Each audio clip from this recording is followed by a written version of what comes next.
आज हम जानेंगे कि भगवान महावीर के निर्वाण के बाद जैन शासन का क्या हुआ, कौन बने उत्तराधिकारी और कैसे बना दिगंबर श्वेतांबर संप्रदाय। वीडियो पर नए हैं तो चैनल को सब्सक्राइब करके बेल आइकन को दबा दें और वीडियो को लाइक कर दें। जिस समय भगवान महावीर का निर्वाण हुआ उस समय उनके प्रमुख शिष्य प्रथम गणधर गौतम प्रतिबोध देने के लिए दूसरे गांव गए हुए थे। निर्वाण की सूचना मिलते ही वे शोक में डूब गए। चिंतन की धारा मुड़ी और वे वहीं सर्वज्ञानी या केवली हो गए। उनका मूल नाम था इंद्रभूति। ये गोबर ग्रामवासी गौतम गोत्रीय ब्राह्मण के पुत्र थे। 50 वर्ष की अवस्था में भगवान महावीर के पास दीक्षित हुए थे।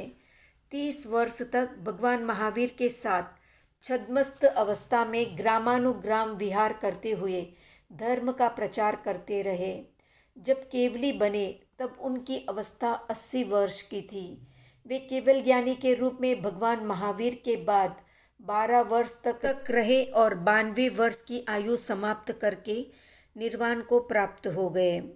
दिगंबर परंपरा का अभिमत है कि भगवान महावीर के प्रथम उत्तराधिकारी गौतम थे, जबकि श्वेतांबर परंपरा का ये मानना है कि केवली कभी भी किसी परंपरा का वाहक नहीं होता। गौतम केवली हो चुके थे। सुधर्मा के अतिरिक्त शेष 9 गंधर भगवान महावीर की उपस्थिति में ही निर्वाण को प्राप्त हो गए थे। इसलिए संघ के संचालन का भार सुधर्मा स्वामी पर आया और वे भगवान महावीर के प्रथम उत्तराधिकारी हुए। उनका जन्म ईसा पूर्व 607 में कोलाक सन्निवेश के अग्निवेश्यायन गोत्रीय ब्राह्मण धम्मिल के वहाँ हुआ। माता का नाम बद्दिला था और संपूर्ण आयुष्य 100 वर्ष का था। 50 वर्ष की अवस्था में दीक्षित हुए। 42 वर्ष तक छद्मस्त अवस्था में रहे और 8 वर्ष तक केवल ज्ञानी की अवस्था में रहे। व्यवहार गिरी पर 1 मास का अनशन कर वीर निर्वाण 20 ईसा पूर्व 507 में निर्वाण को प्राप्त हो गए सुधर्मा स्वामी। जब जम्बू कुमार सुधर्मा के पास दीक्षित हुए तब उनकी आयु 16 वर्ष की थी। 28 वर्ष की आयु में आचार्य बने और 36 वर्ष की आयु में जम्बू स्वामी को केवल ज्ञान की उपलब्धि हुई। पूरा आयुष्य 80 वर्ष का था। 64 वर्ष के श्रमण पर्याय में 44 वर्ष तक युग प्रधान आचार्य के रूप में रहे। इस युग के अंतिम केवली थे और निर्वाण 453 में हुआ ईसा पूर्व। आचार्य जम्बू के पश्चात क्रमशः 6 आचार्य श्रुत केवली हुए। प्रभव, स्वयंभव, यशोभद्र, संभूत विजय, भद्रबाहु और स्थूलीभद्र। विचार का इतिहास जितना पुराना है लगभग उतना ही पुराना विचार भेद का इतिहास है। दीर्घकालीन परंपरा में विचार भेद होना अस्वाभाविक नहीं है। जैन परंपरा में भी ऐसा ही हुआ। जैन परंपरा का भेद मूल तत्वों की अपेक्षा ऊपरी बातों या गौण प्रश्नों पर अधिक टिका हुआ है। आमूलचूल विचार परिवर्तन होने पर कुछ जैन साधु निग्रंथ शासन को छोड़कर अन्य शासन या धर्म परंपरा में जाकर वहां दीक्षित हो गए। गौशालक भी उनमें एक था। ऐसे श्रमणों को निन्हव की संज्ञा नहीं दी गई। निन्हव उन्हीं साधुओं को कहा गया जिनका चालू परंपरा के साथ किसी एक विषय में मतभेद हो जाने के कारण वे वर्तमान शासन से अलग हो गए, पर किसी अन्य धर्म को स्वीकार नहीं किया। इसलिए उन्हें अन्य धर्मी न कहकर जैन शासक के निन्नव किसी एक विषय का अपलाप करने वाले कहा गया है। इस प्रकार के निन्नव 7 हुए हैं। इनमें से 2 जमाली और तिष्यगुप्त भगवान महावीर की कैवल्य प्राप्ति के बाद हुए और शेष 5 निर्वाण के बाद।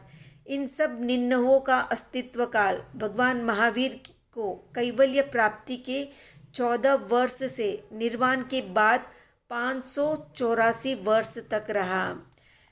अब जानते हैं उन निन्नवों के नाम। जमाली, तिष्यगुप्त, आषाढ़ शिष्य, अश्वमित्र, गंग, रोहगुप्त, गोष्ठा, माहिल। श्वेतांबर और दिगंबर संप्रदाय का भेद कब हुआ, ये अब भी अनुसंधान का विषय है। श्वेतांबर और दिगंबर दोनों सापेक्ष शब्द है। इनमें से एक का नामकरण होने के बाद ही दूसरे का नामकरण हुआ है। उनके पश्चात आचार्य परंपरा का भेद मिलता है। श्वेतांबर पट्टावली के अनुसार जम्बू के पश्चात प्रभव, संयंभव, यशोभद्र, संभूत विजय और भद्रबाहु हुए और दिगंबर मान्यता के अनुसार नंदीमित्र, अपराजित, गोवर्धन और भद्रबाहु हुए। जम्बू के पश्चात कुछ समय तक दोनों परंपराएं आचार्यों का भेद स्वीकार करती है और भद्रबाहु के समय फिर दोनों एक बन जाती है। इस भेद और अभेद के सैद्धांतिक मतभेद का निष्कर्ष नहीं निकाला जा सकता। उस समय संघ एक था, फिर भी गण और शाखाएं अनेक थी। आचार्य और चतुर्दश पूर्वी भी अनेक थे, किंतु प्रभव स्वामी के समय से ही कुछ मतभेद के अंकुर फूटने लगे, ऐसा लगता है।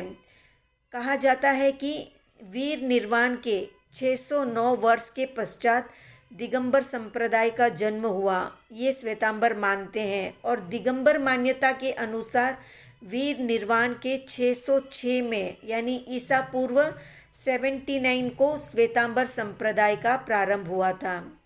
वीर निर्वाण की 9वीं शताब्दी में चैत्यवास की स्थापना हुई थी। कुछ मुनि मंदिरों के परिपार्श्व में रहने लगे। वीर निर्वाण की 10वीं शताब्दी तक इनका प्रभुत्व नहीं बढ़ा। देवर्दिगनी क्षमाश्रमण के दिवंगत होते ही इनका संप्रदाय शक्तिशाली हो गया। आचार्य हरिभद्र सूरि ने संबोध प्रकरण में इनके आचार विचार का सजीव वर्णन किया है। चैत्यवासी शाखा के उद्भव के साथ दूसरा पक्ष संविघ्न विधि मार्ग या सुविहित मार्ग कहलाया।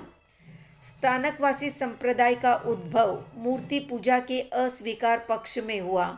विक्रम की 16वीं शताब्दी में लोकाशाह ने मूर्ति पूजा का विरोध किया और आचार की कठोरता का पक्ष प्रबल किया।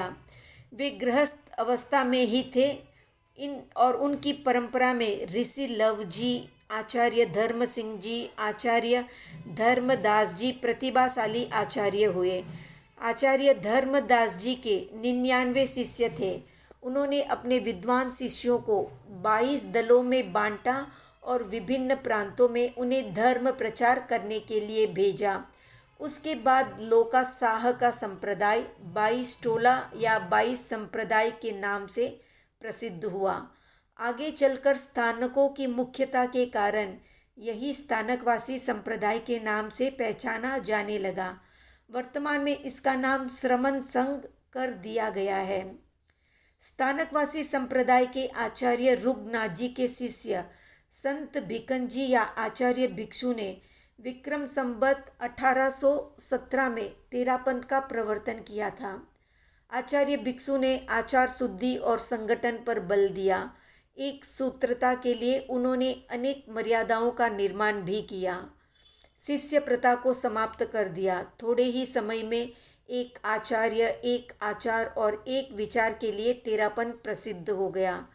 आचार्य भिक्षु आगम के अनुशीलन द्वारा कुछ नए तत्वों को प्रकाश में लेकर आए। आध्यात्मिक दृष्टि से वे बहुत ही मूल्यवान है। कुछ तथ्य वर्तमान समाज के पथदर्शक भी बन गए हैं।